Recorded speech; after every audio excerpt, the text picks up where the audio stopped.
Pearl Abyss shipped Crimson Desert with over 1300 armor pieces locked inside the game, and they never told you. Modders cracked the files open, and what they found isn't just hidden content. Some of this was cut days before launch. Boss armors, a flying mount from trailers, a full character creator. All of it is sitting inside your copy of the game right now. This changes how we see this entire game. But there's one catch: Pearl Abyss knows modders found it. Stay with me, because what happens at the end of this video might surprise you. Nobody tells you this, but every single boss in this game is wearing an armor set that was designed to fit Cliff's body. You can see the geometry, the rigging is there, and yet not one of them dropped. Here's what's actually happening. The Goyen armor, two wolves on each shoulder, dark fur, the works fits on Cliff like a glove, not approximately, perfectly. This wasn't a background asset, this was a player reward that got pulled. It looks like a boss reskin, but really this armor tells a story. It represents the ultimate Greymane fighter. My theory? It was supposed to be the final reward for the Paloon questline. Someone at Pearl Abyss cut it and never said why. Then there's Casius, Morton, commander of the Khaled army. His armor might be the single best looking set in the game. Those shoulder pads, that back piece. And you fight him in the main story and walk away with nothing. This changes everything about how you replay this game. But there's one catch: it replaces your Scorch Flame slot. Worth it? You tell me. Nobody tells you this. There was a second flying mount in the 2025 trailers, different from Blackstar, smaller, faster, and then on launch day, it was gone. Here's what's actually happening. The Wyvern is still in the game files, fully modeled, fully rigged, and modders already have it flying. 90% of the animations work, right now. On your version of the game, it looks like just a Blackstar reskin, but really the Wyverns around the castles in Delaya aren't decoration. They're a taming system that isn't live yet. Pearl Abyss built the creature, built the environment, then shipped everything except the feature. This changes the entire mount meta. Imagine a speeder class flyer that trades firepower for speed. But there's one catch: the fire breath doesn't work. One missing animation is the only thing standing between you and the best mount in the game. Drop a comment: do you want Pearl Abyss to patch this in? Nobody tells you this. The Abyss Halong you find on your first trip into the Abyss. You're not supposed to be able to keep it. No adoption, no petting. Pearl Abyss put the cutest creature in the game and locked it behind nothing. They just didn't wire it up. Here's what's actually happening. One mod swaps the desert cat model to the Abyss Halong, and since every cat costume in the game maps to the same skeleton, every outfit works on it. You can dress your Abyss Halong right now.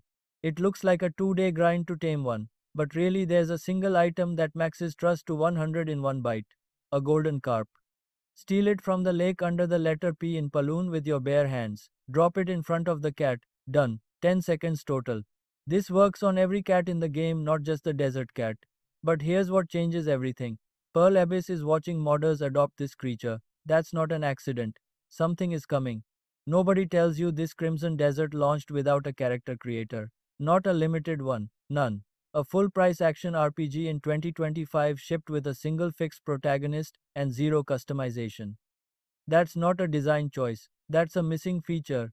Here's what's actually happening. A modder built one from scratch. Hundreds of hairstyles. Dozens of faces. Extra tattoos and colors not accessible in the base game. Works for humans, orcs, and goblins, male and female, and every armor in the game fits without extra work. It looks like a cosmetic mod. But really the female voice line module sounds indistinguishable from base game audio. Play it right now and you cannot tell it was AI generated. That's not a mod. That's a full character branch that existed somewhere in development and got cut. This changes everything about what Crimson Desert Online could be. If Pearl Abyss builds a multiplayer mode on top of this foundation, with a real character creator, we're looking at a completely different game. But there's one catch: they haven't confirmed it. And this mod is the loudest possible argument for why they should. Nobody tells you this. Every legendary mount you tamed was secretly scaled down before it reached your hands. The Silver Fang you fought, twice the size of the one you ride. Pearl Abyss shrunk them all and never mentioned it. Here's what's actually happening. There's a mod that restores every legendary mount to its true natural size, and Silver Fang at full scale.